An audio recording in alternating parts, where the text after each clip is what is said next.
All right, and here we're going to go in and we're going to create several data sets and several data sources. Just to show you here, I've got SQL Server Management Studio up and running, and work is the name of this box down here. I've got 10.5 is SQL Server. You see this SQL Server 10.5 point whatever is SQL 2008 R2. So I've got instance 2 up here and running. And then I also have SQL 2012, which is 11.2, and then analysis services running up in here, so you can see what we're going to connect into. So over in data source, I'm going to start out. I'm going to say add data source, and down here you can give it a descriptive name, and the first thing we're going to connect into is SQL 2012. So I'm going to put that down just so you can see it. You really want to name these things so that they're friendlier for the user and you know what you're going into. All right, and I'm going to go down here to embedded, and you see I'm tying in the SQL, and if I pull this down, I have my selection of drivers, and we'll click build, and down here I'm going to pull down the chevron. It'll refresh here. Let me pause while it's querying. Oh, there we go. It's up. It's good.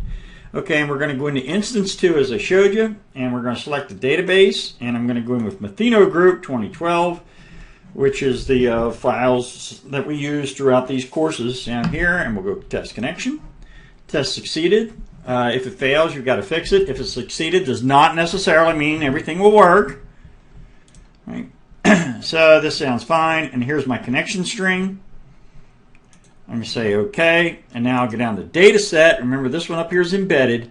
I go down here to data set. I'm going to add a data set. And again, I'm going to use a data set embedded in the report. Again, an embedded source and an embedded data source are also known as ad hoc or single report or whatever. And they're really kind of a security implementation. So down here, we'll pull this on down, and I'll tie into SQL 2 and text, query type, or I could go stored procedure. We'll go with text, and I'll fire up Query Designer. And Query Designer fired on up, and let's do a query. We really don't care, so we'll open Human Resources tables, and I'll expand this on out.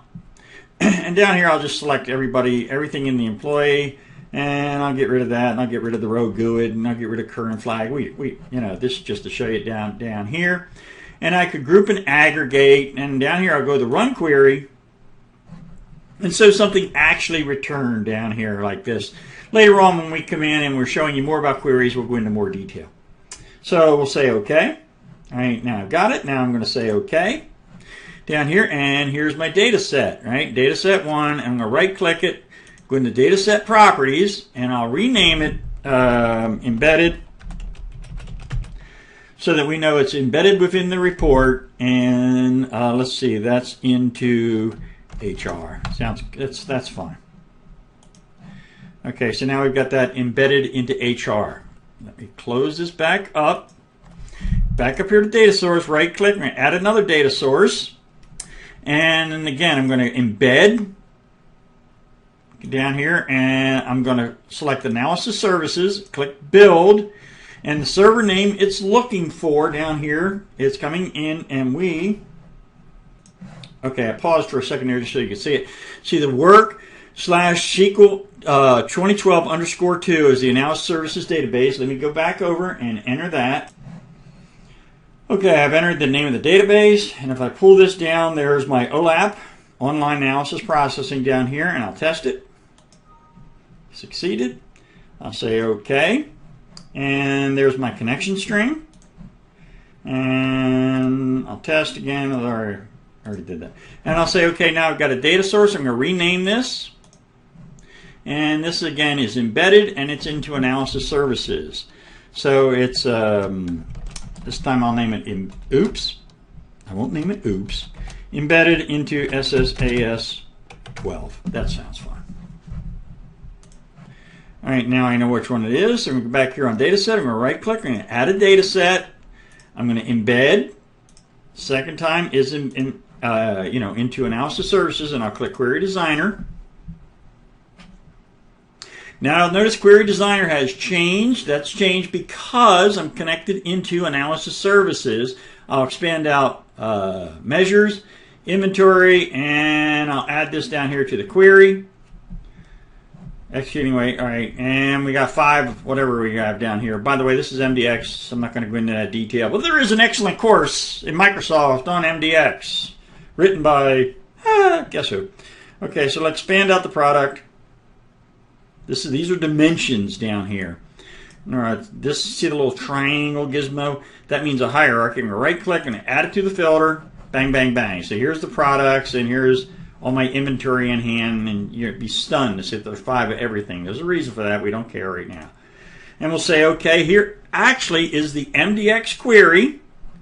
I'm going to say, okay, and now you've got 2 data sets, and I'll rename this. And this is embedded into SSAS. Just to show you the difference on this. Okay, now let's go back through and we're going to do data source. I'm going to right click, I'm going to add a new data source. And this time I'm going to do a shared. And you see down here if I click in browse, on this box I'm actually tied into an instance of SharePoint, which is why that's up there. But that's not what we want to do. So I'm going to cancel out of that and cancel out of this. Okay, I paused it there for a second so that I could get a website up and running. So now what we want to do is we're going to use a shared data set, and let's come in and take a look at this. I've got the sites up as shared data source. So I've got, here's instance 2, which is actually on work report server. This is SQL 2008 R2. Here is, for instance 2, here is the report manager for instance 2 down here. And what I'm looking at, the reason I'm going through and hammering you on this, is you can look at either the report, the report manager to manage reports, but you want to also look at the web service, which is work report server, and then the name down here like this. And then you would copy that on out so you can connect into it to bring down any reports that you have. Connections in this case. So let's go back over and show you what I mean. No current server, so I'm going to say connect, and it's going to ask me for the URL. Let's go back over. Let's copy this URL, back over and paste it, and say connect. All right, now I'm tied into instance number 2. Now when I go right click, add data source, browse, there you go. I don't have any data sources, but if I had any, they would be listed up in here. And you see it's browsing on into this.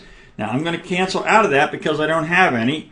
I'm going to cancel down in here, and let me pause for a second and show you something else. Okay, so let's create that embedded source. And as you saw down there, we can browse on into it. And to browse, we all actually have to have something up here. So let's come through and take a look down here. And now we're on this.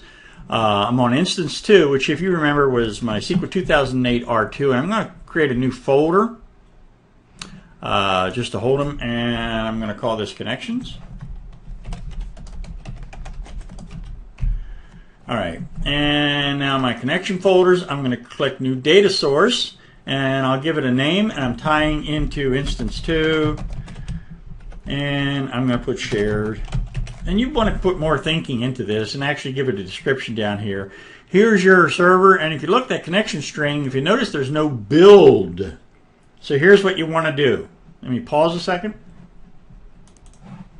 All right, what I did was I popped back over into Report Builder, and I used the same as I used before to do an embedded connection down there in the report. The only thing I really wanted to do was pick up this connection string. I'm going to copy it. Okay, and now I'm back over. I'm going to paste it into the connection string. All right, and watch what happens now. This is semi-important. And we'll come down here, and what I'm going to do is I'm going to store we'll go with Windows Integrated Security first off. I'm going to say test, instance failure. All right, now what the problem is here is when you copy over these strings, you see that double slash? You need to get rid of one of those slashes down here like that. Let's try it again. And the connection was created successfully. Cool.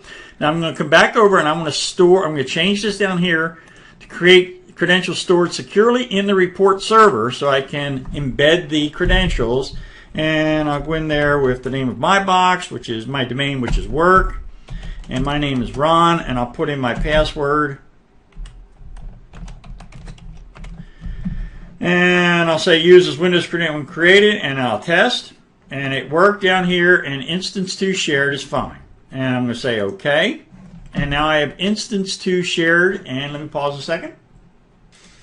Okay, I'm back over in Report Builder, and I went in the Browse, and here's my Connections folder, and I'll take instance 2 shared, and that's a shared data connection. I'm going to say OK, and now I'm going to rename it so that it has some better name, and it's shared, and it's into 08R2, okay, and Methino group, which is fine. I really don't care. Okay, we'll give it a test.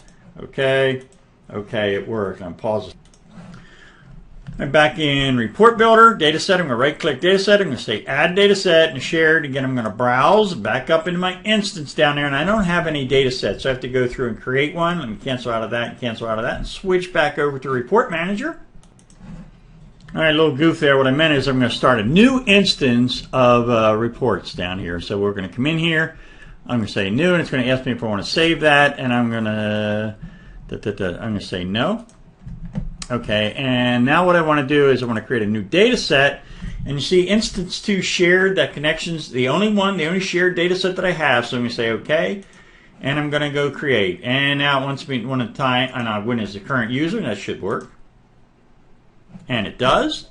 And now the standard thing you did before. So we're just going to select something, and I'm going to run the report. Just so you can see it down here, and it's all good.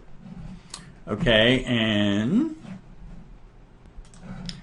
okay, now I want to save this data set. So I'm going to go up here to my save icon, and it's going to ask me for a name, and it's in the connections folder, which I really don't want it, but I can move it at a later time. Or I can go up like this, and you see then it has, so I'm back over here into the connection. Actually, it's not going to go into the connection folder. And I'll give it some kind of a name, shared, and that's fine. And I'll say OK, and now let me just close out of that and refresh this. And now I've got shared over here. If I double click it, she's up and she's open, and I hope I could come in here and put some kind of a view in there. See, I can download it, etc. But let's go through quickly and show you that. Let's go back over to Report Builder. Let it come on up. Okay, I've got another instance of Report Builder running. I'm going to go blank report, data source, right click, add data source down here, and see now I can go right into my instance 2. I would give it some kind of a name.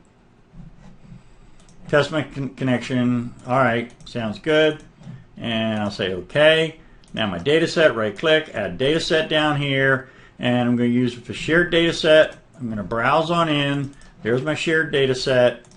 Okay, and I've got that data set. And the huge advantage here is that the data connections are stored up on the server so they can be easily administrated, and the data sets, which can be confusing to the average Joe, are also stored up in there. All right. If you're doing the same thing for analysis services, it is the exact same thing, with the difference being, you would select, instead of tying in the SQL Server, you're going to tie into analysis services.